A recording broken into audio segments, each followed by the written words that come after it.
Good morning, students. Welcome to St. Lawrence School online classes.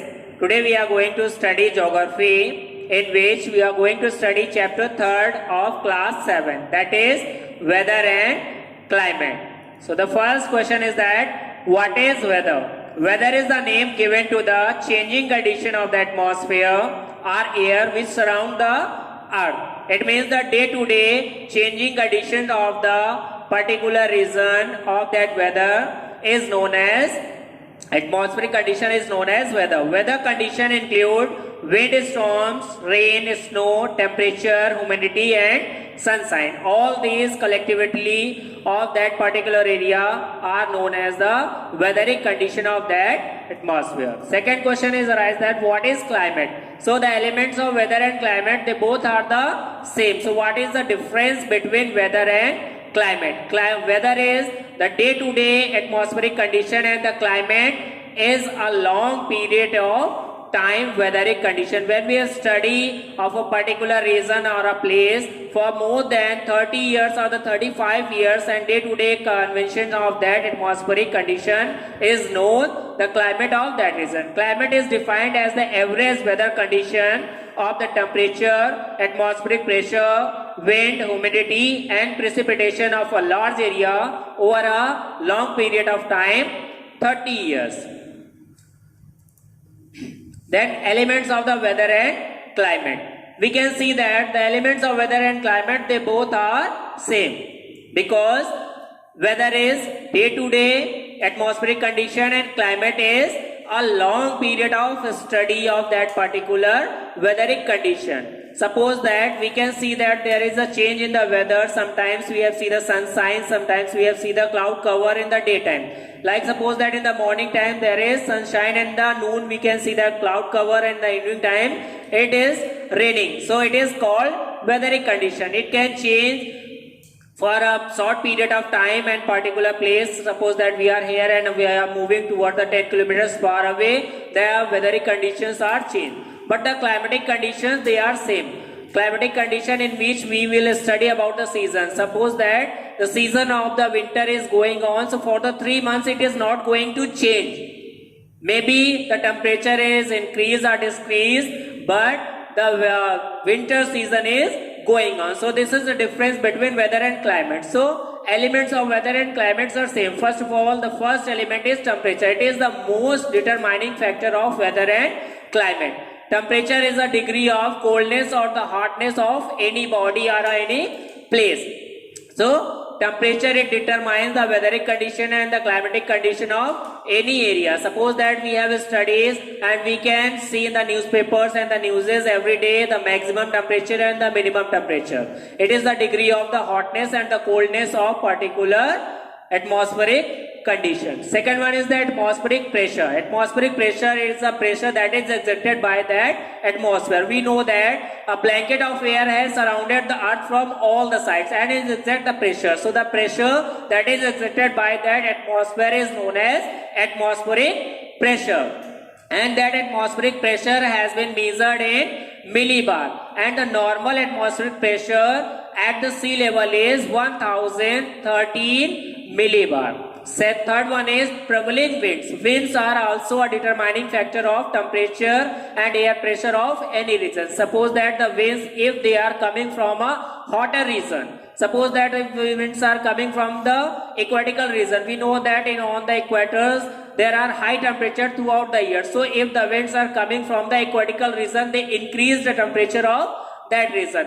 But if the winds are coming from the polar region, we know that the polar regions are snow covered throughout the years. So if the winds are coming from that polar region, they decrease the temperature of that region. So they are also a determining factor of temperature and atmospheric pressure of any area. Then humidity. Humidity is the amount of water vapor present into the air. We know that the moisture are present into the atmosphere. So humidity, it is the amount of water vapor that is present into the atmosphere. There are two types of the humidity.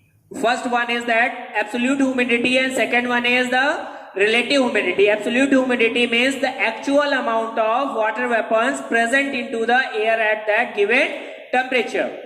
And relative humidity is always expressed in percentage. Relative humidity means the capacity of the air to hold moisture at a given temperature and what is the actual amount of that moisture present in that particular temperature at given time. So it is always expressed in percentage, and when the relative humidity and the absolute humidity is equal on that particular day, it is known as that air is saturated. It means 100% humidity is there in the atmosphere. Then precipitation commonly we know that in the form of rain, but precipitation, when the water vapors that are present into the atmosphere, they are unable to hold in the atmosphere and started to fall back on the surface of the earth in the form of rain, sleet, snow and hail. That is known as precipitation, but the most common form of the precipitation is rain.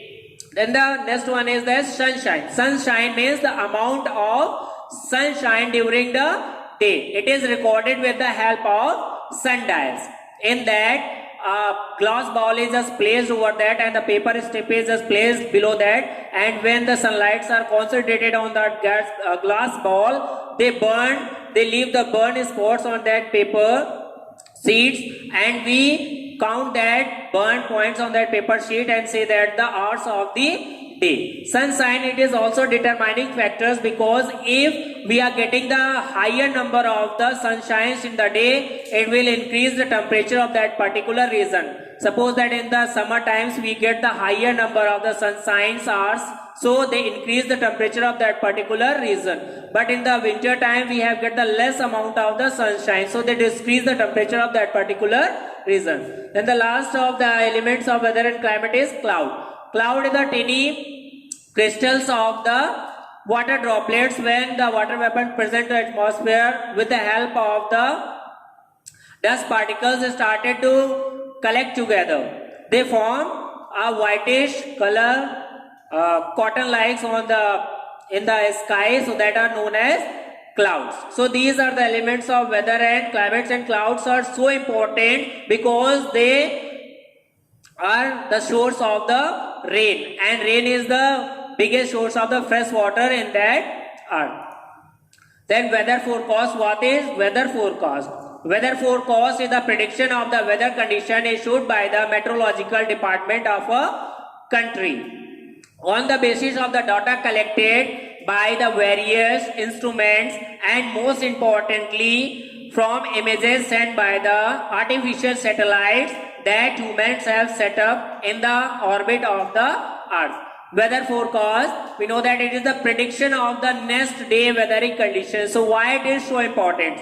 In the agriculture region, in the traveling region, in the military events, it is most important, because if we are just going to show any particular type of the crop, so what are the weathering conditions are required for that particular crop? So with the predictions of that weather condition in particular regions, we can make our crops better. And in the military purpose, suppose that if the military is going to organize any particular field operations is over there and the weather condition is not good over there, and we can come to know that weather condition before that operation, so it is very helpful for that army officers. Next one is that instruments. What are the instruments that are used to record that weathering condition? So first elements of the weather and climate is temperature. So temperature is recorded with the help of thermometer. Thermometer, we can also say that this is the 6 maximum and minimum thermometer. It records the highest temperature and the minimum temperature of that day. In that side we see is that maximum temperature, in this side we can see that the minimum temperature. Minimum temperature, this is a glass tube that is filled with mercury and two nickel gases are just placed in that glass tubes. They record the highest temperature of the day and the lowest temperature of the day. And this glass tube is just fixed over a wooden sheet. And this thermometer is just kept in a Stevenson screen. A Stevenson screen is a wide wooden box with the ventilation that is set up in the open. And the place where these all instruments are set up is known as the meteorological station or the weather station. So this instrument is helpful in the recording of the temperature. Next is rain gauge.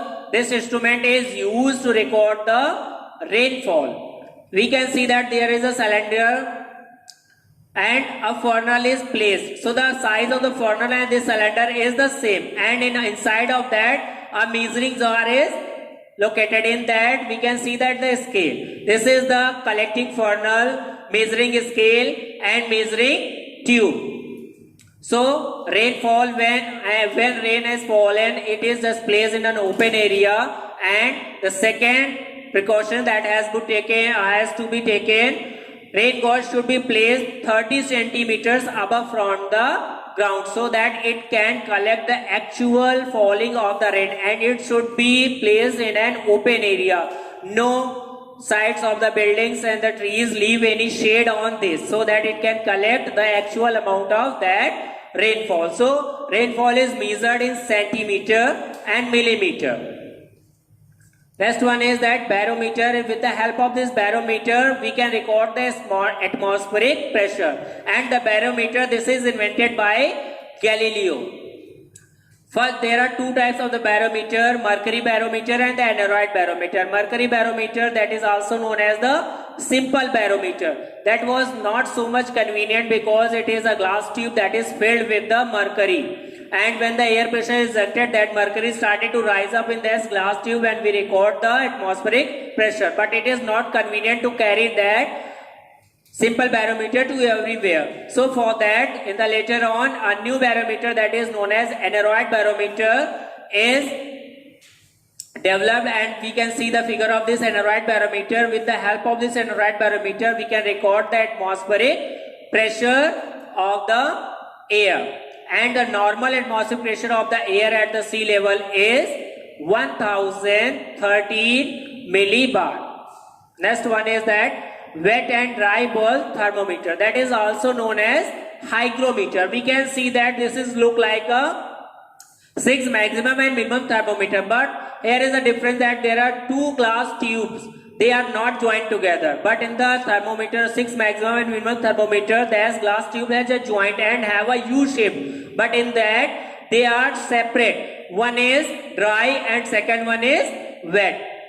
Dry, it records the actual amount of the water vapors as present into the atmosphere, and the second one, that is the wet bulb thermometer. In that, in the lower side, we can see that there is a cup that is filled with water and mescaline, and it will be filled with water so that the evaporation rate of that water record the absolute humidity of that particular air at given temperature. So we can see the difference when 20 centimeter and 20 centimeter, they are equal. When the ratio of these two wet and dry bulb thermometer is equal, when we can say that the air is fully saturated and the humidity is 100%. So with the help of this thermometer that is known as wet and dry bulb thermometer, we can record the absolute humidity and the relative humidity of that particular air. So this thermometer is also known as hygrometer. Next one is that wind vane and anemometer.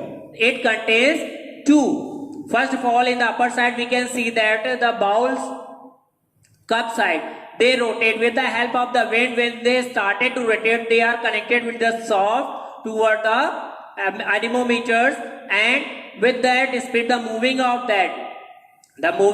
these cups in a second, we can record the speed of the wind. And in the downside, we can see that the four directions are written: north, south, east and west. And here is a direction point. When the air started to flow and it locate a particular direction, so we can record the direction of the wind and also the speed of the wind with the help of this wind vane and anemometer. It is the combined form of wind vane and anemometer. We can record the speed of the wind and the direction of the wind. And the direction of the wind is recorded when, suppose that it is showing from south to north. So the wind has started from south to north. It means the wind is blowing from south direction. The wind is always named from the direction from which it started to move. Suppose that the if wind is starting from west direction, it is known as westerly wind, and when the wind is starting to blowing from east direction, it is known as easterly wind. So these are the instruments of the weatheric condition, recording of the weatheric condition. With the help of that we can record all that weatheric condition of that particular region. Then we have seen the many weather maps, and in weather maps we have seen the different type of the lines are drawn over there. So what are the importance of that lines and what are that lines called? First is that isotherms. So isotherms are the lines that are drawn over the weatheric map, jointing the places that have the same amount of temperature. Because it is not possible on a small map, we have to write all the places name and the temperature recording. So for that we use some imaginary lines that jointing the places that have the same amount of temperature at that particular given time. So that lines are known as isotherms. Isoyears are the lines that jointing the places that have the same amount of rainfall. Suppose the same as the isotherms, they jointing the places that have the same amount of temperature. So isoyears, they are jointing the places that have the same amount of rainfall at that particular given time. Then isohells and the isobar. Isohells are the lines that are drawn on the weatheric map to show and jointing the places that have the same amount of sunshine. Rain, temperature, atmospheric pressure, these all are the very important features, elements of weather and climate. So all these lines, isotherms, isoyears, isohells and isobar. Isohells, these are the lines that jointing the places have the same amount of sunshine, and isobars are the lines that have the same amount of atmospheric pressure. We record the atmospheric pressure of the sea level and the places that have the same amount of the rainfall, they are jointing by the lines that have the same amount of rainfall at that given particular time and temperature. So that lines are known as isobars. So this is the end of today's sessions. Hope that you all have to clear all these points. Thank you.